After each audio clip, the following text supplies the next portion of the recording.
গল্প বৃষ্টি নেওয়ার পরে লেখিকা ঈশ্বর জাহান ফারিয়া পর্ব 17। গুঞ্জন, তুমি আবারও এসব আবল তাবল বকছো। তোমার এসব শুনলে কবিরা কচু গাছের সাথে ফাঁসি লাগবে, বুঝলে? দেখুন, মেজাজ খারাপ করবেন না, যত সব।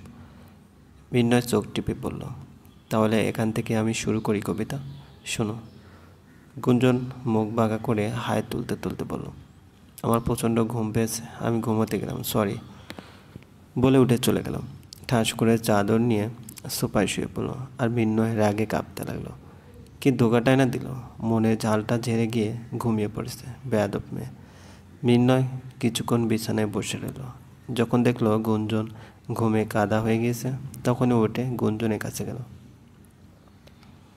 এলোমেলো চুলগুলোতে বিনুনি বাঁধার চেষ্টা করলো, কিন্তু পারল না।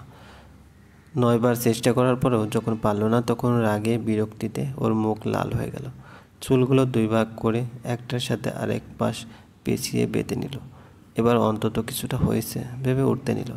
ঠিক তখনই মিন্নয়ের ফোনে সিফাতের কল আসলো। মিন্নয় একরাশ বিরক্তি নিয়ে ফোন রিসিভ করে বলল, এত রাতে কি? সিফাত গলার স্বর নিচু করে বলল, দোস্ত, তুই ঘুমাচ্ছিস? না, এত রাতে বউয়ের আঁচল ধরে ঘোরাঘুরি করি। আমাকে একটু সুযোগ করে দিস না। মানে? ওই এখন তো বুঝবাই না দোস্ত, নিজে তো বিয়ে বাসর কইরা বসে আছো, আর আমার মতো সিঙ্গেল পোলার জন্য একটা গপ খুঁজা দিতে পারস না। মিন্নয় রেগে বলল, আমাকে কোনো দিন কোনো মেয়ের পিছনে ঘুরতে দেখেছিস বেয়াদব? সিফাত হো হো করে হেসে উঠল, বলল, মাম্মা, রুহির পিছনে তুই ঘুরস নাই? মিন্নয় বিরক্ত হয়ে বলল, না, ঘুরি নাই। ওই রুহি নিজে আমায় প্রপোজ করেছিল। আমি না করে দেওয়াতে কান্নাকাটি করে একেবারে পায়ে পর্যন্ত ধরেছিল। পরে আমি জাস্ট বন্ধু হয়ে থেকেছি, বাট রুহি বুঝলো আমি বুঝি ওর প্রপোজালে রাজি। তাই সবসময় বয়ফ্রেন্ড হিসেবে সবার কাছে আমাকে পরিচয় করিয়ে দিত। যাই হোক, ও আমার বিয়ের পর নিজে থেকেই সরে গিয়েছে। আর তুই কোনো দিন ভেবে দেখেছিস আমি ওর পিছন পিছন ঘুরছি বাবাকে নিয়ে বাড়াবাড়ি করতে? তুই দেখছিস ব্যাপার? সিফাত চুপসে গেল। আসলে মিন্নয় কখনো এরকম কাজ করেনি। নিজের কেরিয়ার নিয়ে সিরিয়াস থাকায় রুহির সাথে 3-4 দিন পর পর ফোনে কথা হতো মিন্নয়ে, তাও আবার দরকারি কথা থাকলে। এছাড়া বন্ধুমহল আড্ডা দেবার সময় ওদের দেখা হতো। আর সিফাতের সাথে তো ওদের 1 বছর ধরে প্রায় দেখা হয় না। মিন্নয় ওপাশ থেকে সিফাতের উদ্দেশ্যে বলল, কি কথা বলিস না কেন? বাদ দে দোস্ত, তারপর বল। কি বলবো? আসলে তুই কি জানতে চাস? সিফাত হেসে বলল, দোস্ত, তোর ওই কাজিনের ফোন নাম্বার চাই। মিন্নয় বুঝতে পারলো সিফাত কার কথা বলছে, তাও শোনার জন্য রেগে বলল, কে? আরে গুঞ্জন না কি যেন। মিন্নয় ব্রুকুসকে রাগে গলে বলল, তুই তো একসময় রুহিকে পছন্দ করতি, তাই না? তো রুহির কাছে যা, ও এখন তোকে অ্যাকসেপ্ট করে নেবে, যেহেতু তোর অনেক বড় চাকরি হয়েছে। সেসব তো আগের কথা। ও, তুই তাহলে আমায় মিথ্যে বলেছিলি যে তুই কখনো রুহিকে বলতে পারবি না? ওই তোর ফার্স্ট অ্যান্ড লাস্ট পারসন। সিফাত কেমন অসহায় গলায় বলল, এরকম বলিস না দোস্ত, এই টপিক বাদ দে আর গুঞ্জনের নাম্বার দে। মিন্নয় পিছনে ঘুরে গুঞ্জনকে দেখে নিয়ে কর গলায় বলল, গুঞ্জন ঘুমাচ্ছে। সিফাত অবাক হয়ে বলল, তুই কেমনে জানলি? ও আমার সামনে। সিফাত বলল, এত রাতে তুই ওর ঘরে কি করিস? আমি ওর ঘরে না, ও আমার ঘরে ঘুমোচ্ছে।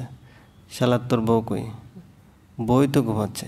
শালা, তুই বউ বোন দুজনের সাথে এক ঘরে ঘুমাবিছি? মিন্নয় রাগী গলায় বলল, গুঞ্জন আমার বউ। সিফাতের মনে হলো কেউ ওর কান কেটে নিয়েছে, তাই ও ভুলভাল শুনছে। কিন্তু না, সে সত্যিই শুনেছে। এই মুহূর্তে হতভম্ব হয়ে জিজ্ঞেস করার ইচ্ছা করছে, শালা, তুই 12 বাতারি নেশা কইরা মাতাল হইয়া তুই উল্টাপাল্টা বকতাছিস, নিজের কাজিনকে বউ ভাইবা ওর ঘরে বসে আছিস। কিন্তু সিফাত বলতে পারল না। মিন্নয় বলল, আসলে তোর বোঝা ভুল হয়েছিল। গুঞ্জন আমার কাজিন ঠিক আছে, বাট ওর সাথে আমার বিয়ে হয়েছে। দেন ও আমার বউ। আর আমার পাশের শাড়ি পরা মেয়েটা আমার চাচ্চুর মেয়ে অনু ছিল আবাল। সো তুই রুহি নয় তো অনু দুজনের পিছনে ঘোরা শুরু কর, পাত্তা পেলেও পেতে পারিস।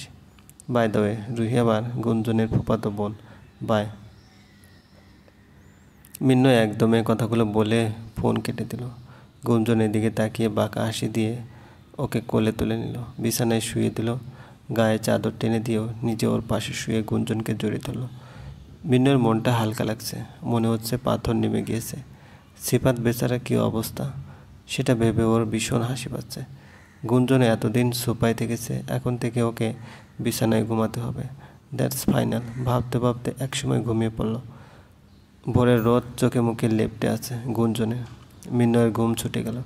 এমন রূপবতী মেয়েকে এত কাছে থেকে দেখে নিজেকে আর সামলাতে পারল না। মুখে এসে পড়া এলোমেলো চুলগুলো সরিয়ে গুঞ্জনের কপালে একটা চুমু খেল। কপালে কপাল ঠেকিয়ে কম্পিত কণ্ঠে বলে উঠল, আমি তোমাকে ভালোবাসি Gunjan. You are my life partner. That's okay. So শিপুর কথা ভুলে যাবা আর শুধু আমাকে নিয়ে ভাববা। গুঞ্জনের ঘুমও ছুটে গেল। মিন্নয়কে এভাবে থাকতে দেখে একটা আত্মচিৎকার দিয়ে উঠল। দরপড়িয়ে ওকে ঠেলে বিছানায় বসে জিজ্ঞেস করলো, আপনি এখানে? আর আমি বা বিছানায় এলাম কীভাবে? মিন্নয় ভাব নিয়ে শার্টের বোতাম লাগাতে লাগাতে বলল, আমি নিয়ে এসেছি। বাই দ্য ওয়ে, এখন থেকে বিছানায় ঘুমাবা। সোফায় তোমার কষ্ট হয়। আহারে কি আমার দয়ার সাগরে, এতদিন সোফায় ফেলে রেখে হঠাৎ এত ঢঙের কারণ কি? আমি কি বলেছি আমার কষ্ট হয়? মিন্নয় রেগে বলল, না বলিনি। এত মেজাজ আমাকে দেখাচ্ছেন কেন? নিজে এনেছেন আবার ঢং। মিন্নয় আর কিছু বলল না। বিছানা থেকে উঠে রুম থেকে বেরোবার জন্য দরজা খুলল। পিছন ফিরে রাগী দৃষ্টি নিক্ষেপ করে ঠাস করে দরজা আটকে চলে গেল।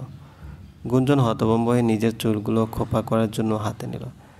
পেঁচিয়ে বাধা থেকে হতভম্বের উপর হতভম্ব হলো। এভাবে বেশ কিছুদিন কেটে গেল। গুঞ্জন যতই রাতে সোফাতে গিয়ে শোয়, তত মিন্নয় ওকে বিছানায় এনে ফেলে। আর আজকাল অনুও মিন্নয়ের কাছ থেকে দূরে থাকে। আগের মতো ন্যাকামিটা খুব কমই করে। সারাদিন ফোনে আর ল্যাপটপে কি এক বিদেশি ছেলের সাথে কথা বলে। রুহিও মাঝে মধ্যে ফোন দেয়, কথা বলে গুঞ্জনের সাথে হাসি মুখে, যেন মিন্নয়কে বিয়ে করেছে বলে গুঞ্জনকে নোবেল প্রাইজ দেওয়া উচিত। মিন্নয়ও গুঞ্জনকে আগের মতো অতটা হার্ট করে না। গুঞ্জন সবার এত চেঞ্জ হওয়ার কারণটা বুঝতে পারে না। হয়তো চলে যাবে বলেই মিন্নয়ের এমন ব্যবহার। গুঞ্জনের আজকাল শরীরটা একটু খারাপ যায়। মাথাটা প্রচণ্ড ঝিমঝিম করে। হঠাৎ হঠাৎ ব্যথায় মাথার ভিতরটা একেবারে উলটপালট হয়ে যায়। কাউকে বলে না অবশ্য। মাথাটা ঝিমঝিম করছে গুঞ্জনের। এইমাত্র শাওয়ার নিয়ে এসে বেলকনিতে বসেছে। এটা যেন সহ্য হলো না মিন্নয়। চিৎকার করে ডাকতে লাগলো, গুঞ্জন, গুঞ্জন। গুঞ্জন শুনতে পেল না, এক মনে বাইরে তাকিয়ে আছে। মিন্নয় আরও দুবার ডাকলো। তা ওর সারা শব্দ না পেয়ে এবার প্রচণ্ড রেগে গেল। বেলকনিতে গিয়ে গুঞ্জনের নাম ধরে চিৎকার করে বলল, গুঞ্জন। গুঞ্জন হকচকে উঠল, বলল, এই মিয়া, আমাকে কি কালা মনে হয় আপনার? নাকি আপনি জিরাফ? জিরাফের মতো লম্বা গলায় এভাবে গরুর মতো গুঞ্জন গুঞ্জন করছেন কেন? তোমাকে এতক্ষণ ধরে ডাকছি, সাড়া দিচ্ছ না কেন? বেয়াদব মেয়ে কোথাকার। গুঞ্জন রেগে বলল, মরে গিয়েছিলাম তাই শুনতে পাইনি। বিড়ালের মতো মিউ মিউ না করলেই শুনতে পেতাম। ফাজিল কথা বন্ধ করো আর আমার কথা শোনো। বাংলা সিনেমার মতো কাহিনী ঘুরিয়ে পেঁচিয়ে না বলে সোজাসুজি বলুন তো দেখি। মিন্নয় আহত গলায় বলল, মরার কথা বলবে না। গুঞ্জন ম্লান হাসলো, বলল, বাই দ্য ওয়ে, আপনি কি কিছু বলতে এসেছেন? মিন্নয় ভাবুক হয়ে বলল, কি জানিয়ে উদ্ধার করবেন প্লিজ? বিকেলে রেডি থেকো, তোমাদের বাসায় যাওয়ার ইনভাইট পেলাম। গুঞ্জন অবাক হলো। বিয়ে করে যেদিন সে বাড়ি থেকে এ বাড়িতে এসেছে, এর মধ্যে একদিনও যাওয়া হয়নি বললে ভুল হবে। গুঞ্জনকে ওর আব্বু আম্মু বা কেউ যেতে বলেনি। মিন্নয়কে বলেছে শুধু, এবং মিন্নয়ও বেশ কবার গিয়েছে। অথচ এটা গুঞ্জনের নিজের বাড়ি, যেখানে যেতে হলে ওর পারমিশন নিতে হবে।